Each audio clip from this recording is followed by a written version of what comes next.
مفتی صاحب سے دو سوال عرض کرنے ہیں، وہ ضروری سوال ہیں۔ مفتی صاحب، عرض یہ ہے کہ میت عورت کو مہندی لگانا، تیل، سرما اور کنگا وغیرہ کرنا کیسا ہے؟ اور دوسرا سوال یہ ہے کہ عورت کو کفن میں سلی ہوئی شلوار پہنانا کیسا ہے؟ جو مسنون کفن میں سلی ہوئی شلوار ہے یا نہیں؟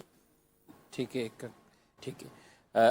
میت کہتے ہیں کہ اس کو کنگا کرنا، اس کو مہندی لگانا، اور اسی طریقے سے ان کے علاقے میں یہ عورتوں کو سلی ہوئی شلوار وہ بھی بطور کفن کے یہ استعمال کرتے ہیں، تو کیا کہیں گے؟ جی، میت جو ہے اب یہ زینت کا محل نہ رہا، یعنی میت کو سجانا سنوارنا یہ نہیں ہوتا۔ جیسی اس کی حالت ہے اس میں ہمیں اتنا حکم ہے کہ ہم نے اسے غسل دینا ہے، غسل دینے کے بعد اچھا کفن اسے پہنانا ہے۔ اس بات کی اجازت نہیں ہے کہ اس کو مہندی لگائی جائے، اس کے بالوں کو سنوارا جائے اور پھر اس کے بعد جو ہے اس کو کوئی سرما لگایا جائے، ان چیزوں کی اجازت نہیں۔ ٹھیک ہے، بلکہ جیسی اس کی کیفیت ہے، 3 حصے کرنے کا علماء نے فرمایا، اس کے بالوں کے 3 حصے کر دیں، اس انداز میں اس کو رکھ دیں، اور کنگھی اپنا مہندی لگانے کی اجازت نہیں، سرما لگانے کی اجازت نہیں ہے۔ اسی طرح جو سلی ہوئی شلوار ہوتی ہے وہ دیں گے تو کفن تو ہو جائے گا، کہ کفن اصل ہے سارے جسم کو ایک کپڑے سے ڈھانپ دیا تو اس سے بھی کفن کفایت ہو جائے گا، لیکن سلی ہوئی شلوار دینا، یہ جو طریقہ کار ہے ہمارے ہاں، عورت کو 5 کپڑے دیے جاتے ہیں، ان میں سلی ہوئی شلوار یہ نہیں ہوتی۔ ہاں، کوئی ایسا کپڑا ہے تہبند کا یا کوئی ایسی شلوار کا حصہ ہے کہ جو مقدس ہے اور وہ کوئی ٹکڑا اس کے اندر رکھ دیا ہے اس لیے کہ اس کے ذریعے سے برکت حاصل ہو، تو وہ جدا گانا چیز ہے، لیکن وہ کفن جو سنت ہوتا ہے اس میں استعمال نہیں ہوتا۔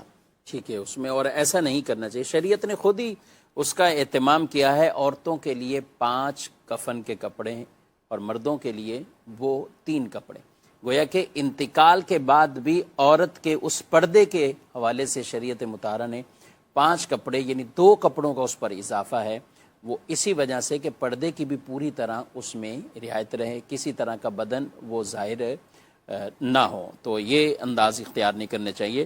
آپ نے زینت کے حوالے سے بتایا نا، تو بہت سے جگہوں پر ایسا ہوتا ہے کہ کچھ بالوں کی کاٹ تراش، ناخن کاٹ تراش، یہ معاملات، بعض تو ایسے ہی پتہ چلا کہ بولتے بولتے وہ شیو کرتا تھا اپنی زندگی میں تو شیو بڑی ہوئی تھی، تو آج انتقال ہوا شیو بھی کر دو اس کی۔ نعوذ باللہ۔ تو بال بھی اس کے جسم سے جدا کرنا، ناخن کاٹنا، کیا کہیں گے آپ؟ یہ منع ہے، یعنی میت کے نہ بالوں کو کاٹ سکتے ہیں آپ، نہ ہی اس کے ناخن کو کاٹ سکتے ہیں۔ اور بعض علاقوں کے اندر یہ رواج ہوتا ہے کہ اگر کواری عورت کا انتقال ہو گیا تو اس کو تو باقاعدہ دلہن بنا کے پھر اس کو دفناتے ہیں، تو یہ بالکل غلط ہے، اس کی شرعاً اجازت نہیں ہے۔ جس طریقے سے دیگر میتوں کو دفنایا جاتا ہے، ان کو کفن دیا جاتا ہے، ویسے ہی کوارے مرد و عورت کو یہ کفن دیا جائے گا۔ ٹھیک ہے جی، مزید سوال؟